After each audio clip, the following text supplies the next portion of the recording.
me just say a little bit more to introduce myself. I currently am the executive director for a training organisation called Crosslands Training. We provide in-context theological training for people who would never be able to go away to seminary. But prior to that, I had more than 25 years working in the private sector as a management consultant, working on leadership, organisational change, and so on. And I started to look at this whole field of complexity and leading in complexity when I was working with senior government officials in different departments of government, and realizing that there were challenges that they faced, which many mainstream management models and theories just didn't really help with.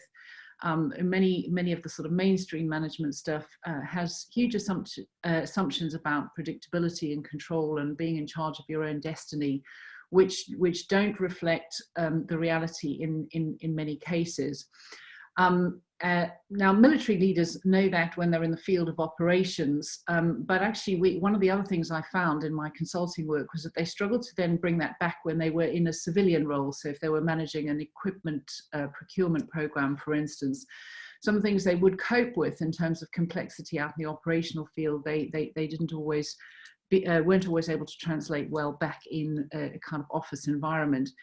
And so I was asked to deliver a program on leading complexity for senior officers at the Defence Academy. So there's a whole body of work here that we're crunching down into a very short time slot here. And I really just want to introduce you to a field of work on leadership management, set up a simple construct that will, I hope, be useful to you, and then take it on to some practical implications. Let me just be a little bit more specific about what we're aiming to do in this session. I've shared my screen there. Hopefully you can see it. Let me just say I'm going to, as I said, introduce some language and concepts to describe what we mean by complexity. I don't think it's going to be very new to you. What I hope it'll be is a bit of a relief to say, oh, finally I've got a bit of a framework to describe and articulate what I've been going through these last few weeks and months, and hopefully an approach, therefore, to be able to talk about it and frame your response a little bit more intentionally. You've probably been doing a lot of the things I'm going to describe by instinct, but now you're hopefully going to have a better way of talking about it and thinking about it. We'll make sense of why it's so different from other seasons or phases of organizational life, set up some principles and introduce some tools. If any of this is interesting to you or helpful to you, hopefully what I'll have left you with by the end of it is just an introduction to some useful tools that you can then go and research in more detail for yourself. Now, what do we mean by complexity? Well, this might be a typical pastor's inbox represented graphically in relation to the current pandemic crisis, or perhaps you as an organizational leader. All these different perspectives and voices around what we do as a result of the pandemic. People who want the church to be open, people who don't want the church to be open, people who are fearful, people who are actually excited about the opportunity, people who are living with grief, people who are hurting from the economic impact, people who are sending you links and articles to read and all of that sort of thing, people who are having their hopes dashed. We were due to get married. We have 3 couples in our church at the moment who were due to get married around about this time and are not able to do so. And so that sort of onslaught of different needs and situations, there's huge uncertainty, and actually there's also not a whole lot of agreement about what we should do and how we should do it. So let me introduce you to a simple kind of conceptual framework that comes from, it has its origins in complexity science, but it's actually a really simple framework that helps us to make sense of why you're feeling some of those things that some of you typed in to the chat bar, the busyness, the demanding, it's you know, creative and so on. Why is it all like that? Well, here are some of the dimensions of organizational life. At any point in the life of an organization, 2 dimensions we can look at. The first is how close or far we are from certainty. So how certain we are about how things are going to play out, what's going to happen next, the way things work. And then a second dimension is the degree of agreement. So how close we are to agreement on the one hand, or how far we may be away from agreement. And those two dimensions are really, really helpful for understanding the kind of state of an organization. And they give us some clues as to how we may need to adapt our leadership style in different seasons. So for example, when things are really, when things are pretty stable, we might call this conventional, just because I was looking for headings that started with a C. We're fairly close to certainty, and we're fairly close to agreement. When things are ticking over nicely, we're kind of down in that zone over there. We often find that times that there are stages or projects or situations that are quite complicated. Actually, that kind of complicated zone could sit right across the corner of the diagram. But when there are perhaps more variables, it's harder to keep all the working parts. But they work in fairly predictable ways, and so we need good project management tools to keep everything kind of lined up. But it's still okay. When things are close to certainty but far from agreement, that's a kind of political space where we're having to use influence or sometimes even coercion to get things done as leaders. But what I'm interested in is the next bit for this. So what we've seen just recently is a time of crisis. Going into the pandemic was a moment of crisis. And in a moment of crisis, although we are massively far from certainty, for a period of time, there's actually quite high agreement. It's a short space of time, it's quite temporary, but at a moment of crisis, as a leader, we have a certain set of permission to kind of grab the initiative, to be quite authoritative, and to go ahead.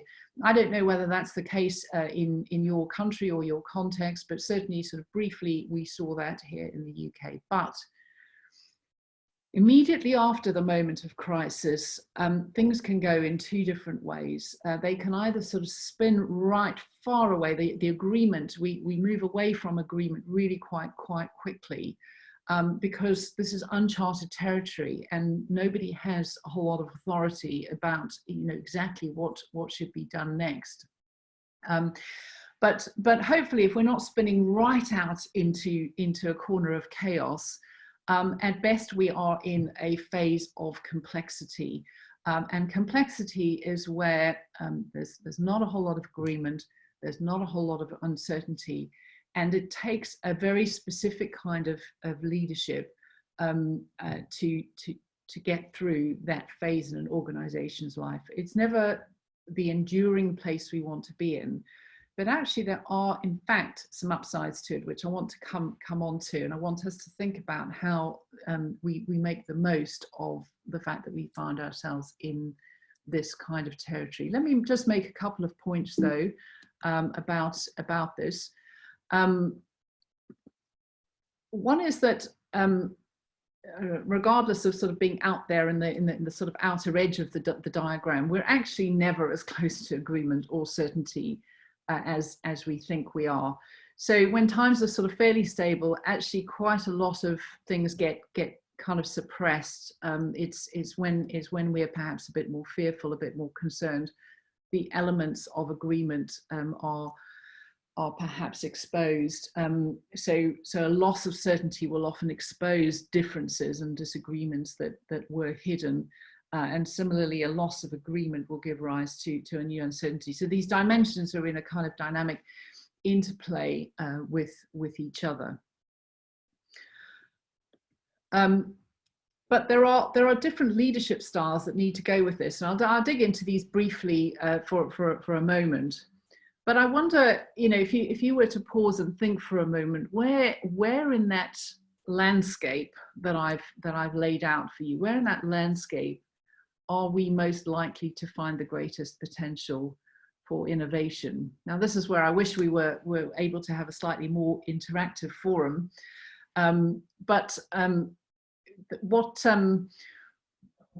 What I've noticed over time, and certainly the theory sort of backs it up, is that that area of complexity, that zone of complexity, is in fact very challenging and very demanding, but is also the place where we find some of the greatest potential for innovation. And I'm guessing that if we could sit here and hear some of your stories right now for what has happened over the last 2 or 3 months, we would hear remarkable stories of innovation in your different organizations.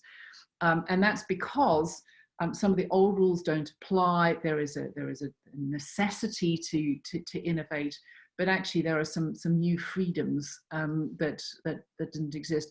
There are things in our country, there are things taking place in our education and healthcare systems that we would never have dreamed of allowing to happen in previous times, but suddenly are acceptable and proving to be really, really useful.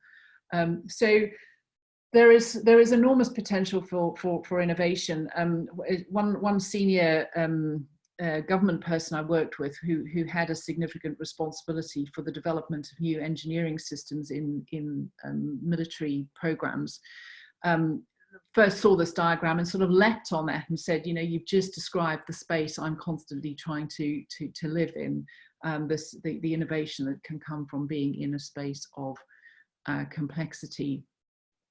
That area that I've labeled complexity on that diagram is sometimes called the edge of chaos or bounded instability, if you have a look at some of the sort of mathematical and science equivalents. And organizationally, we can see that can be true. So one of the things I want to say is it's really helpful to see the distinction between crisis and complexity. We don't stay in crisis long. We have, as leaders, there's a need and a requirement to be quite authoritative and commanding briefly in a crisis. But as time moves on, we want to sort of make sure that we're able to operate in that space of complexity. Coming out of the pandemic is much harder than going into it.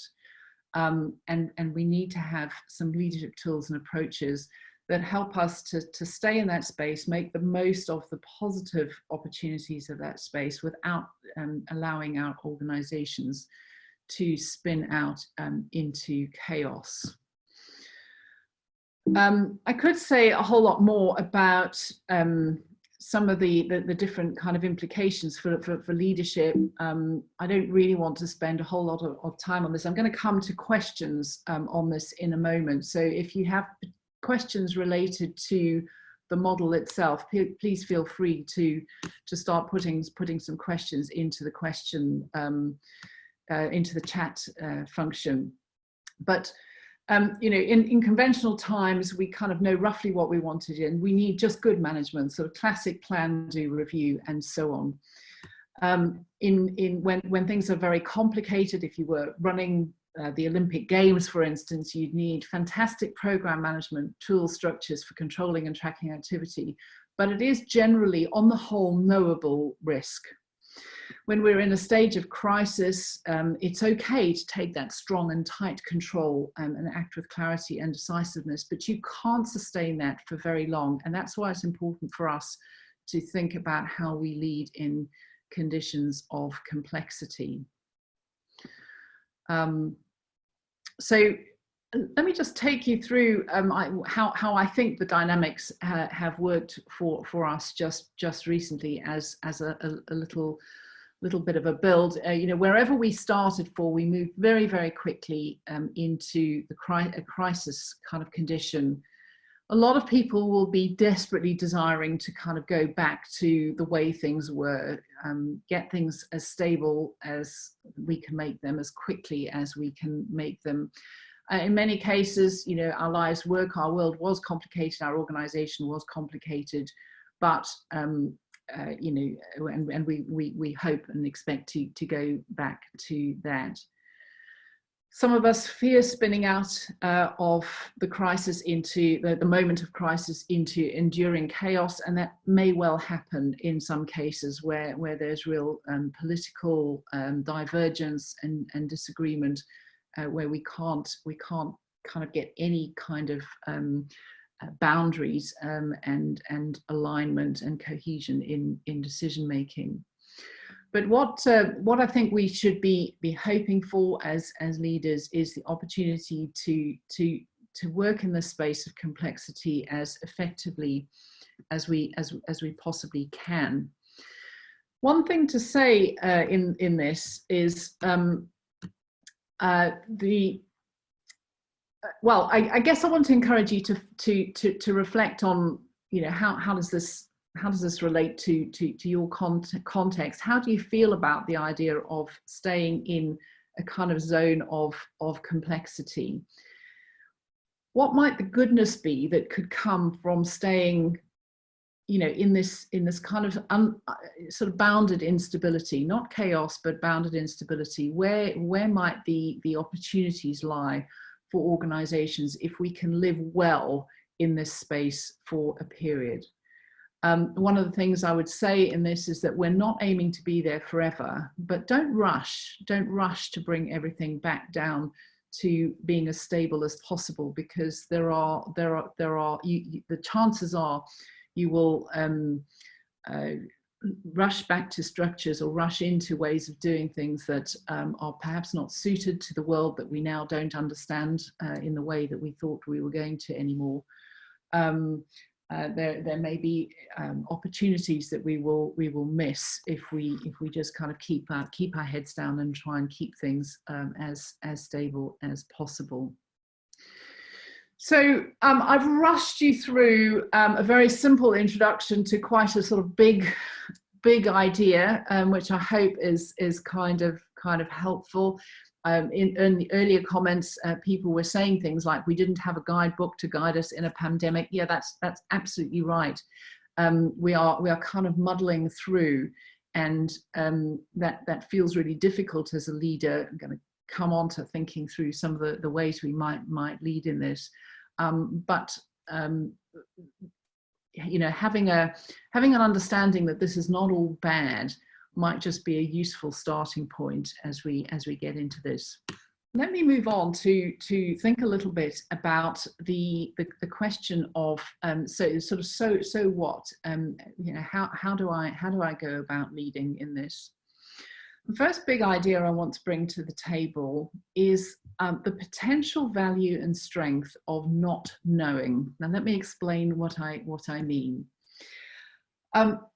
I don't mean being ignorant. I don't mean being in the dark. I mean actually embracing the idea of not knowing as being potentially quite a useful thing. So many of us will operate in a society or in a context, and this you know, this may not be universally true for all the cultures who are involved in this call, but for many of us, we are in contexts and cultures where we're valued for what we know, and we have sayings, certainly in our country, that say things like knowledge is power. But in this time of complexity, in the state of complexity, we are in a state of not knowing quite a lot of things. There's an awful lot that we do not know, cannot be certain about. And I want to suggest that a very useful thing we can do is embrace that as an active posture, if you like. So let me give you an example of somebody who does and doesn't. Two people who do and don't this. I've already talked about my mother. My mother has some difficult health conditions, and she has a neurologist who helps her with some extraordinary pain problems that she has. He's a man who's incredibly expert in her field, but she finds her consultations with him completely depressing, because it goes like this. He says, "How's your back been since I last saw you?" And she says, "It's very bad." And he says, "Okay, I'll arrange for you to have another scan." And that's how it goes. Just recently, she got to see another doctor, and he said, "Tell me how your day-to-day life has deteriorated or changed since your back deteriorated." It's a very different kind of question. It's getting into a whole wider set of things, real curiosity on his part as to how this is playing out. And then he asked, "Are there ever days that are a bit better than others?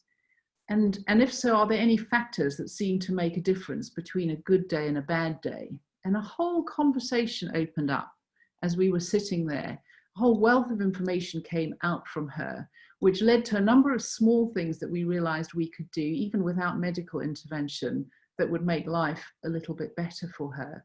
So that doctor, taking a posture of not knowing, not being the expert, but actually realizing that she had a huge amount of knowledge to bring to the consultation, made an enormous difference. And I wonder whether there are examples of not knowing that might be relevant in your situation. What might not knowing look like for you as a leader? Well, let me go on to talk about this using 3 metaphors. I'm going to talk about street corners, salad bowls, and magnets. I hope these translate into your different contexts. But I think I just wanted to put to you that there's an art to not knowing, and it's underrated. So the idea of street corners, so even in something as controlled as an intersection on a road, if an accident of some kind or an incident of some kind happens, exactly what happens will look slightly different from each corner. So if I was standing on one corner and you were standing on another corner, each of us would have something slightly different to contribute to the explanation of how that incident took place. And so let's move that across to organizational life and street life. So we are all trying to take our church services or our organizations operations online. There are going to be a whole lot of people who will have different insights, wisdom, perspectives to contribute to this. Now, I'm not suggesting a free-for-all, because you are still the leader and need to define the boundaries of that conversation. But having a kind of street corners mindset that says, I want to hear from different perspectives, can be enormously helpful to you at a time of complexity. So it's one way of actively embracing the idea of not knowing as being a positive. So if I assume as a leader I don't know all the answers, I'm going to seek all of those different inputs. So street corners is one way of not knowing. I think somebody just pointed out to me that the cars are all on the wrong side of the road, but hey. I love it.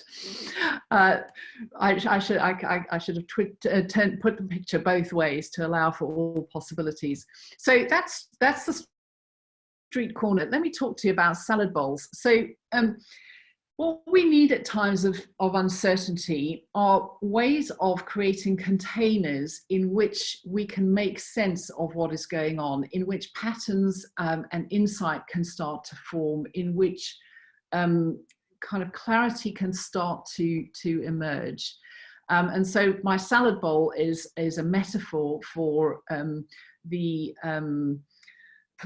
idea of creating containers. Now, what do I mean by containers? Well, containers, even a good question can act as a really powerful container. So let me give you an example from our context. One of the containers that my husband created as a church pastor was to put out the question to people, how could we maintain great evangelistic engagement with our communities during this time of coronavirus? He didn't know the answer to that, but even by asking that question, you're kind of creating a conversation about things that brings a whole lot of different ideas and different flavors to bear. He's not letting go of taking a leadership role, but even by framing the question, he's signaling that evangelistic engagement is important, but saying, I don't know the answer on how to do this. Some of the other containers, a Zoom call acts as a container. Gives people an opportunity to come together. A shared document where you invite people to sort of contribute views might act as a container, and so on. So you might want to think about, are there particular containers? Sometimes we want really small containers, just a small group of people. Sometimes we want to start with a really big container to get lots of views and then sort of narrow it down. we're not letting go as leaders by having those kind of dialogues, by inviting that kind of input. We're not letting go of what we stand for. It's not a free-for-all, but it is an opportunity to get different points of view and different insights to the story. And then the final metaphor here is the idea of magnets, and the idea that there may be some opposite things, or seemingly opposite things, that are important to hold together and that bring some pattern and organization to things. Sorry, just a comment there, that I want to kind of, if you take nothing else from this in terms of practicalities, I want to say to you the ability to frame great questions and then help people engage in answering is perhaps the most underrated leadership skill. Let me talk about this magnets idea in a little bit more detail. So another way of, so magnet has two poles, a north and a south. And in organizational life, there are a whole bunch of different polarities. And by polarities, we mean interdependent pairs of things that actually need each other over time. So they might seem to be opposing approaches, but actually they're both necessary for a community or a system to function well. Let me give you a great example that many of us in any kind of ministry or leadership role will relate to, and that is the polarity between activity and rest. We need activity and we need rest. And the thing about polarities is that if we overdo one at the expense of the other, then we end up in an unhealthy position. Now, not everything's a polarity. Some people are, this is right and this is, some things are right and wrong. But in organizational life, there are a number of polarities. And let me give you some that I think apply to us in this time in a state of complexity. The need for both action and reflection, and the need to keep those things in balance with one another. How about helping people to feel safe and encouraging people to experiment and take some risks? This was picked up in an earlier question or comment, confidence and humility. I can have both of those things. I can be confident in the process and the purpose and the end point to which we're trying to go, and really humble about the means of getting there. I'll talk a bit more about that in a moment. Structure and freedom, fast and slow. Innovation and tradition is a really good one. So we're saying there's great opportunity for innovation in this state of complexity, but actually we do need to be honoring certain traditions that keep us kind of grounded and help us to value where we've come from. Unity and diversity is another key one that is showing up. There's a whole lot of material on polarity management that you can find online. If this sounds like a useful kind of frame for working through some of the issues that you have, go and have a look at it. But if you're not, you know, don't worry about the detail of it. The key thing is to see them and to name them and to label and look out for them. And the second is to be active in managing the balance between them. So I'm not going to work through this, but this is some of the basic, a tool that you can find online that will help you to think about managing polarity. So let me just very quickly summarize this, and then we're going to go to a bit of I've got a couple of groups, questions for breakout groups. I think I've touched on a number of these things as we go through, but perhaps quite a useful list of things that you can go and follow up and look at further. At a time of complexity, we want to be tight on vision where we're going to, but flexible on the routes to get there. The idea is that it's a road trip. We know where we want to get to, but we might have be needing to take lots of diversions and so on. The idea, it's not a rocket where you have to pre-program everything and then just light the fire and hope we get there. You're going to have to make lots of adjustments along the way as we go through.